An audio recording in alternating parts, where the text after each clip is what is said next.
right, are you ready to do some hiking? I know I can't wait to get on the trail, but before I get on the trail, I still have a lot of preparation to do, and I'm just now really starting to kind of get into the meat of the preparation. And stay tuned, there are going to be a lot of videos about preparation for my 1,000-mile hike on the Pacific Crest Trail this summer, so be sure to subscribe below.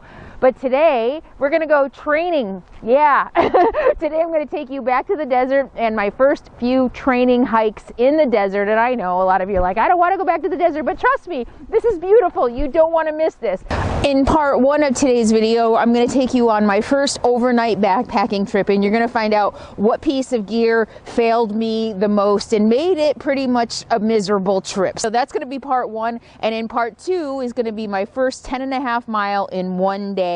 And you're going to find out how I cook on the trail, along with some other secrets about what it takes to go on a long backpacking trip and some of my gear shakedown stuff. So it's going to be a lot of fun. You don't want to miss a second. So you're ready to go and hang out with me on some of my training hikes? They were fun. Let's get started. Ain't nobody gonna do it for you. Got to find your own. Well, night one of backpacking for the first time in I think 3 years. I think it's been since I've been out, and I can't even remember. A little over 3 years since I went solo. Actually, my last backpacking trip was with my backpacking buddies. Hi, I know you watch, and actually one of you is a patron. Yeah, and I can't even remember the last time I went backpacking alone. I think it was a Mojave. I was in my car, but I think I had just moved into the RV, so that was about 3 years ago too, and those were my last two backpacking trips, so it's been about 3 years. I think this is also the first time I've been away from my rig for a night for 3 years. It's kind of crazy, and it's gorgeous out here. Look at this beautiful spot I found. The weather was really nice today. I think it was about 60, and so it was perfect backpacking weather, dry. It's gonna be in the 30s tonight, but I'm ready. First time in my tent. I traded my old REI quarter dome one. The zipper broke after, I had it a few years and lots of backpacking trips, so I used my dividend one year and I got the new quarter dome. It was on sale, and I had a dividend and all kinds of stuff, so it might have been free or no, really cheap, I don't remember, but yeah, so it's my first night in this. I've had it for a couple of years. Hi, Bill. My friend Bill, I shipped it to him because, anyway, long story, but he got my mail for me one time and delivered it to me. And so, yeah, we set it up, but this is the first time I'm going to be spending the night in it. And so, I don't know, this is just kind of, I didn't do as much as I wanted to do. I was like, I'm going to do 8 miles today, and I only did 4, but it's really tough terrain out here. It's really rocky, up and down, in and out of washes, and then it's really, really rocky, so it's really hard on your feet. And this is the first time in years I have 35 pounds on my back. I bought a scale, so I know how much I'm carrying, and I haven't had more than about 16 pounds on my back in 3 years, so I don't know, 4 miles is really, I'm underwhelmed by that, but this is why I'm doing it, you know, so that I can get back in shape. Just wanted to show you my camp. I have a little fire going. I brought my little fire starter kit that Sally gave me. Thanks, Sally, but there's lots of dry, something out here, so I didn't have to use it, but I did bring it, and it's so cute. It's got so much stuff in it. It's gonna be in the 30s tonight, but I've got my down sleeping bag, and it's like a 20-degree bag. And my experience on the John Muir Trail, I'm gonna freeze my butt off tonight, but I didn't want to bring my big bulky minus 25-degree bag that doesn't even fit in my backpack. It's a synthetic bag. I'm babbling about gear, and you probably don't care. It's part of backpacking that I had forgotten about, just kind of turning into a gear geek, and you know, really loving my gear. It's kind of part of, you know, I think any hobby, whether you're a skier or a golfer or a backpacker or a climber, it's all about the gear. All right, so I'm gonna hang out. I don't know if I'm gonna have dinner. The thing about backpacking in the deserts, there's no water, so I packed in 4 liters of water, which is, I think, 8 pounds. I think it's 2 pounds a liter, and so that was pretty heavy, and I've already gone through about 1.5 liters. So I don't know, I'm not really feeling really hungry. The sun is setting. This is kind of just practice from a big hike. How's the GoPro doing? 1,000 miles. It's nice to be out. It feels really good to be out. It's beautiful here. And I don't know if you'll see up there, I'm just on the GoPro. Can you see that? I can't even see what I'm pointing at, and I don't even know if you can see it. There's like a road up there, but it's very strange. It's just a wide, but it's not wide enough for a road, place that has been cleared, and you can see the rocks were pushed aside. And on the other side of this, it almost looks like there maybe was a settlement. I'm wondering if this is like old native settlement or something. But I followed the road all the way up, and there's another wash on the other side. Nothing else. I can't really see where the road goes. It's kind of weird, but who knows what the history is here. Okay, I'm gonna relax. Sun's going down, so I'm probably gonna be in my tent pretty soon, reading, maybe writing a little.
It was a very long and cold and sleepless night, and I just laid in my tent basically waiting for the sun to rise, and then made my coffee, had my breakfast, packed up, and I always like to try to make it look like I was never here, so I'll kick some rocks back over the place where I put my tent, and I'm ready to head back to my camp in the comfort of my rig.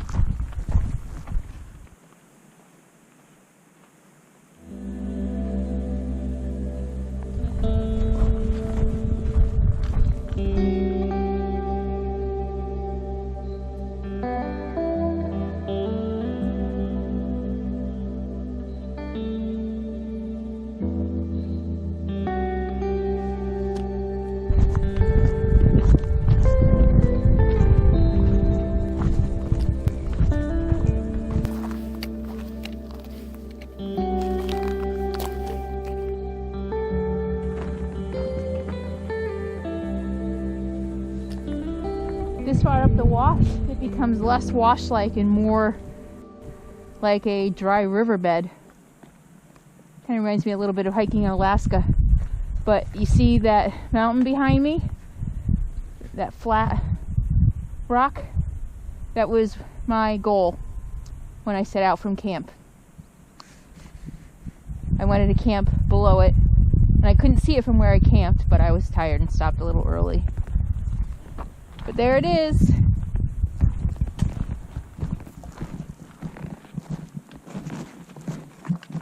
just going to go up around the corner, get a good look at it, and I'm going to take the wash all the way home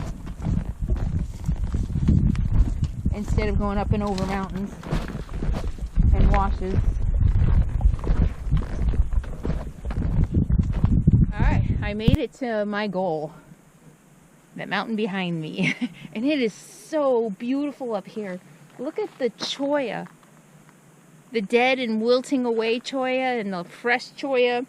And I took the pant legs off my hiking pants, so I'm in shorts, so I'm going to have to be really careful. I had a couple jump on me yesterday, luckily, just on my pant legs and a little bit in my skin. But look at this. I've never been really in the mountains in the desert. I've mostly just been in the flatlands. I'm about I'm probably about 5.5 miles in from my camp. Yeah, really gorgeous. Not bad for a first night out, even though I didn't get any sleep. think I finally fell asleep for, I don't know, maybe 2 or 3 hours when the sun started coming up. It was really cold. I know that bag. It's rated 24 degrees comfort, and either 12 or 14 degrees survival. But it was only in the 30s last night, and I was not comfortable. I could literally feel the cold air coming through the sleeping bag. I've never been really happy with that sleeping bag, but I figured, you know, well, that's just the way down is.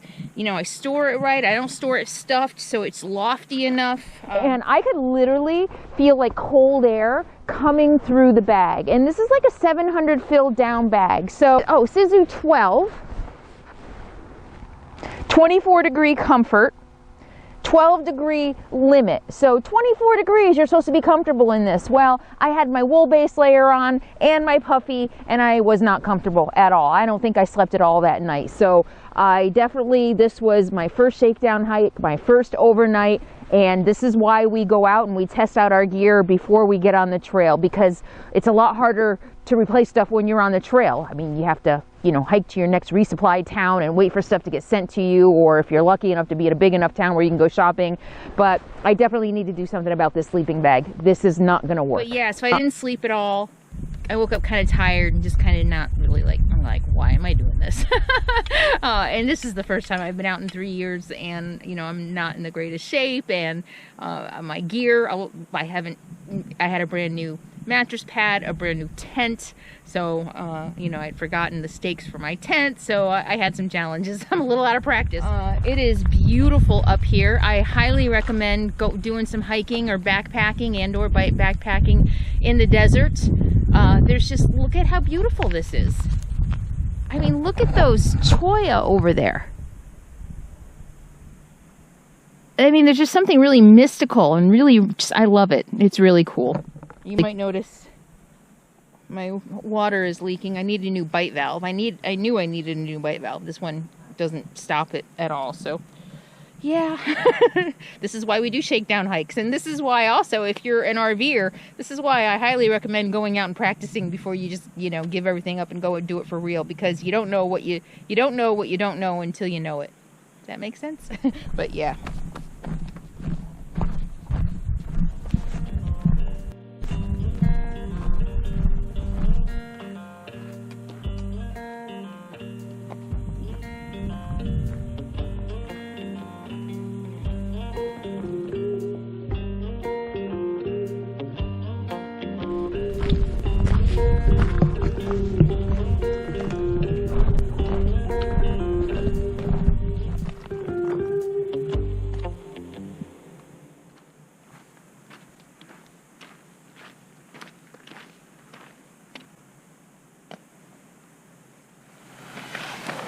Time for a break.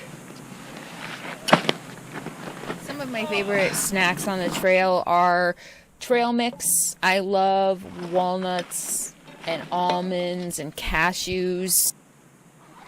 My energy bars that I like are R bars, the letter R, bar. Another great thing about hiking in the desert, you don't have to worry about bears stealing your food. Yep, you don't have to hang your food. You don't have to worry about bears at all. For those of you especially who are very afraid of bears. But you don't have to hang your food. You don't have to carry a bear canister. You don't have to carry when I'm out here in the backcountry backpacking, I do put my food in the tent with me at night. But I've never really seen even a chipmunk or anything out here. But I don't know if a coyote, maybe a wild horse or a mule might take your food. So you do want to, you know, not just leave it laying around, but you don't have to be bear aware, which is a really nice plus.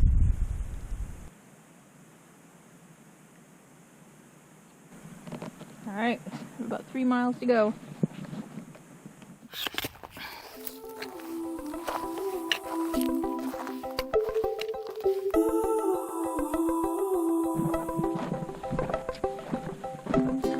Set my sails on fire and watch my vessel sink, 'cause I've seen the shores of every tide, but I still wished I was in your sea. I had buried my wandering heart deep into the earth, 'cause when we were mountaintops apart. Oh, how I long for your valley deep. Oh, anywhere I run, I can see the sun. 'Cause you are the light in my eyes, in my eyes. Anywhere I go, I can feel your soul burning like the stars in the sky, in the sky. And I'm like, ooh. Look at how cool this is. Isn't this pretty? It'd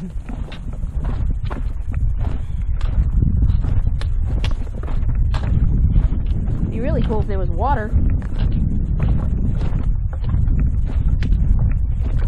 So this hike ended up being just a little over 10 miles, and I'm a little tired. This is really hard walking on the rocks. I have new boots, which are oboes, and they're lower in the ankle than the boots that I usually wear, but they're also lighter weight, so they feel really good. Some pains, probably tendonitis in my feet, but other than that, I'm doing pretty good. So it's really good to get out with the 35 pounds on my back and really start getting back in shape. And this has been a really, really nice trip, even though I froze my butt off last night. And look at this. Never fails. Mylar balloons are evil. I can never hike without finding one of I these. swear, I will never buy one of these ever again. Every single hiking trip or backpacking trip, I end up coming home with balloons in my pockets to throw away. They always seem to end up on hiking trails.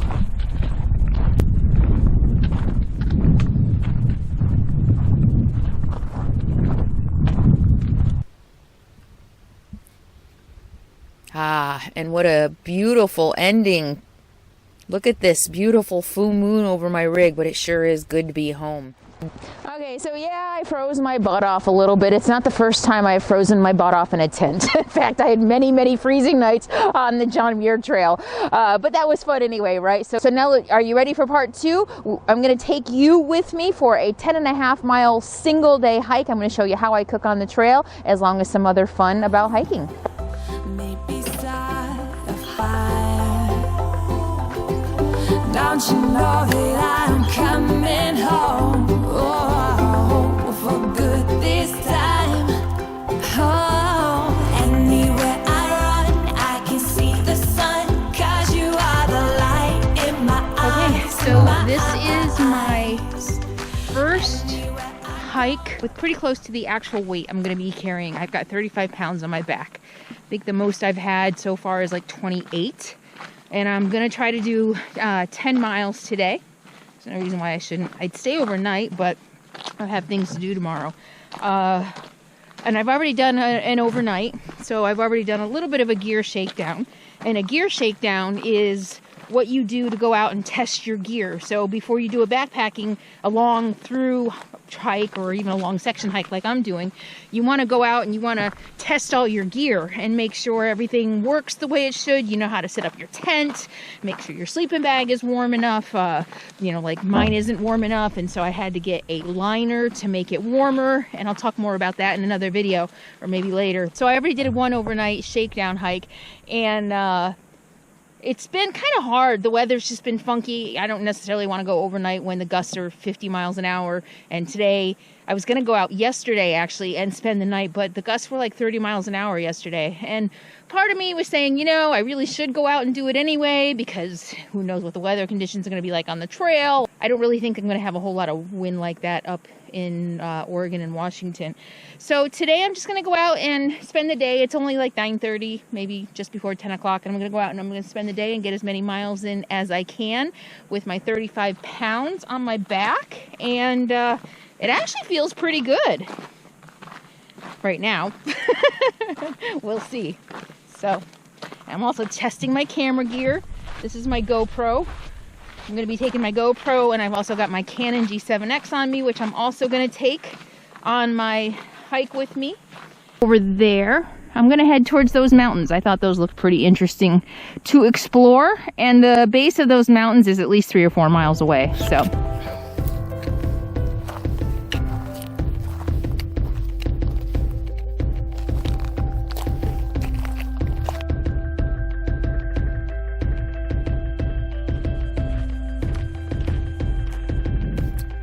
4.75 miles in. I was gonna wait and stop at 5, but I found this beautiful spot for lunch.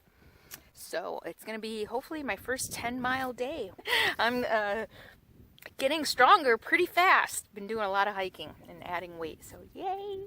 Are you curious about how I cook on the trail? Let me introduce you to the Pocket Rocket. This is my stove. This is what I used on the John Muir Trail. And you use this in association with a canister, a fuel canister like this. This one's huge. I wouldn't carry one this big on the trail. I don't know why I bought one this big. I guess just to see how long it lasted in case I did need to carry a big one. I thought if I had like a period, I think the longest period I'm going on the trail without being able to resupply is like 10 to 12 days. And I wanted to see how long this would last, but I think this is overkill. I've already got 5 cooks on this. So anyway, you want to see how this works? I'm making coffee. Let me show you.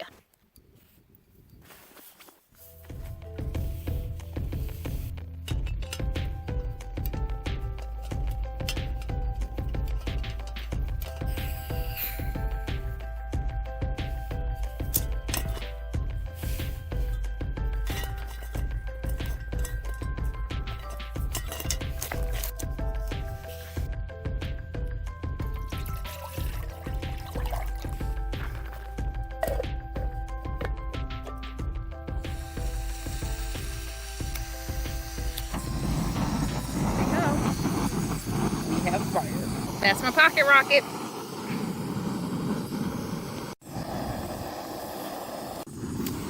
And I have this. I'm still trying to figure out how I'm going to do coffee on the trail. I think I'm going to buy a little tiny backpacking drip coffee thing like this, only it's a lot lighter. So this is actually what I use at home, except I usually put a paper filter in it. On the bottom, it holds this little carriage. And it's supposed to drip through. I think I've tried this before and it takes forever to drip through, but I thought I would go ahead and try it again.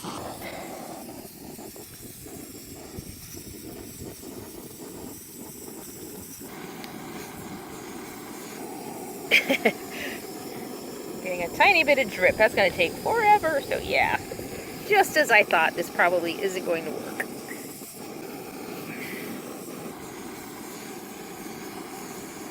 Luckily, I brought backup. Woohoo! Yeah, there we go. That's what I'm talking about. That's what it's supposed to look like. So, yeah. In a jar to have and to hold. To save Good for stuff. later, you cannot trust it to come again. To wait for you to find a pen and fill the paper with the message that it wants to send. Grab it, hold it by its tail before it escapes. You know its ways and you cannot lose it, that's what you fear. So hold it up against your ear and very carefully listen to what it wants you to hear. Whoa, whoa, whoa, whoa, whoa. Woohoo! 10.16 miles in 4 hours and 15 minutes. Not including the hour I took for lunch. I'm tired. I'm gonna get some water and stretch and relax. Find it sleeping